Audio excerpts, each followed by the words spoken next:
मेसेल्स and stall experiment किया। उन्होंने क्या किया, जो डीएनए स्ट्रैंड था उसको नाइट्रोजन 15 जो हैवी आइसोलेट नाइट्रोजन होता है, मतलब ये एकदम एक्टिव नाइट्रोजन होता है, इसको उन्होंने सैंसेनिक क्लोराइड के साथ क्या किया, सेंट्रीफ्यूज कराया।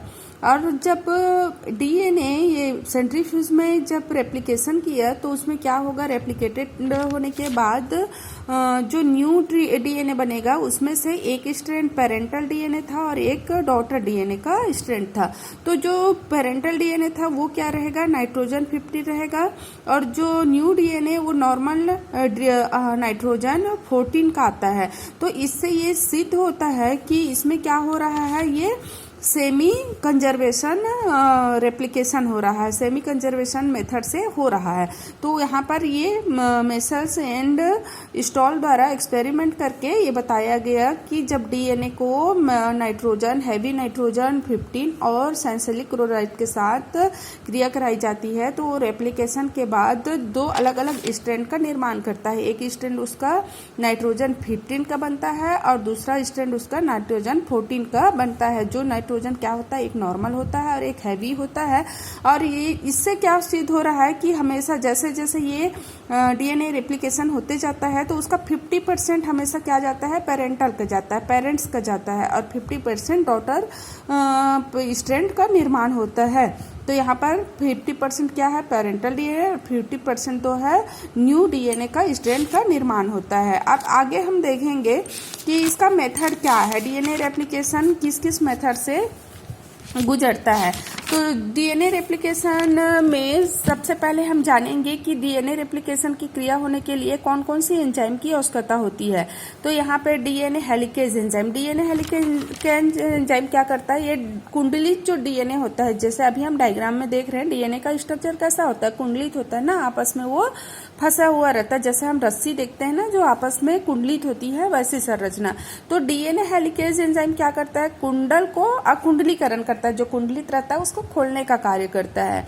DNA topoisomerase enzyme, topoisomerase enzyme क्या करेगा, ये जो कुंडली जब खुलता है तो ऊपर की भाग क्या हो जाता है, टेंशन, टेंशन किसको बोलते हैं, जब कुंडल की ऊपर की भाग या ऊपर की हिस्सा बहुत ही टाइट हो जाती है या बहुत ही पास पास हो जाती है, दबाव बन जाता है, तब उसको टेंशन कहा जाता है। तो उसकी जो टेंशन होती है उसको कम करने के लिए टोपो आइसोमरेज एंजाइम की यूज किया जाता है, डीएनए टोपो आइसोमरेज एंजाइम को यूज किया जाता है। फिर है डीएनए पॉलीमरेज, डीएनए पॉलीमरेज द्वारा क्या करते हैं, डीएनए का संश्लेषण करते हैं, मतलब डीएनए का नए स्ट्रैंड का निर्माण करते हैं। डीएनए लाइगेज जो होती है वो ओकाजाकी खंडों को जोड़ने का कार्य करता है। जब वो वाई शेप में खंडित हो जाती है, वाई शेप बनता है, उसी को ओकाजाकी बोलते हैं। जब आगे हम लोग पढ़ेंगे तो ओकाजाकी क्या है उसको अच्छे से समझेंगे, ठीक है।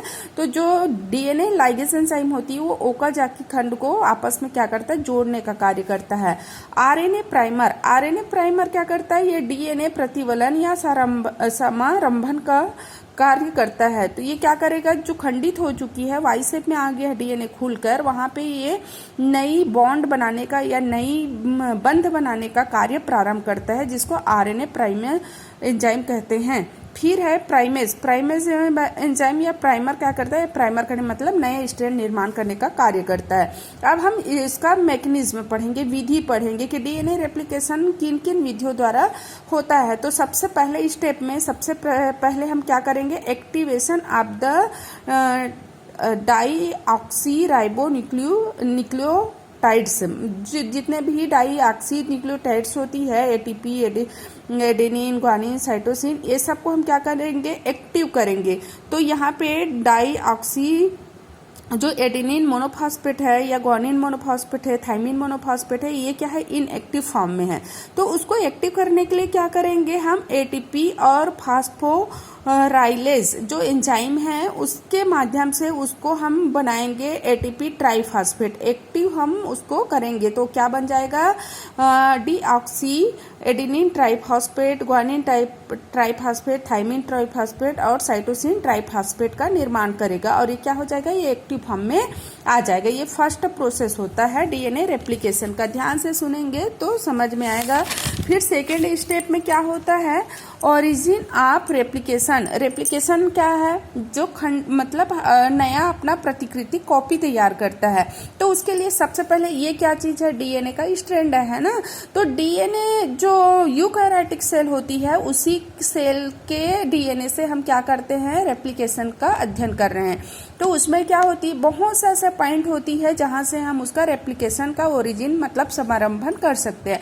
लेकिन हमको किसी एक ही स्थान से उसका समारंभन करना है या एक ही स्थान से उसका रेप्लिकेशन की क्रिया को प्रारंभ करना है, तो उस स्थान को बोलते हैं ओरिजिन ऑफ द रेप्लिकेशन। तो सपोज हम यहाँ को चुन लिए हैं और रेप्लिकेशन के लिए, तो स्थान क्या कहलाएगा? Origin of replication. फिर थर्ड स्टेप में क्या करेंगे? Cut off DNA. अब क्या हो गया? ओरिजिन हमको मिल गया।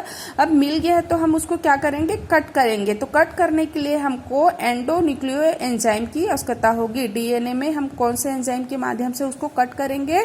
एंडोन्यूक्लियस एंजाइम के माध्यम से हम नेक या कट करके ऐसे तैयार करेंगे। फिर क्या करेंगे?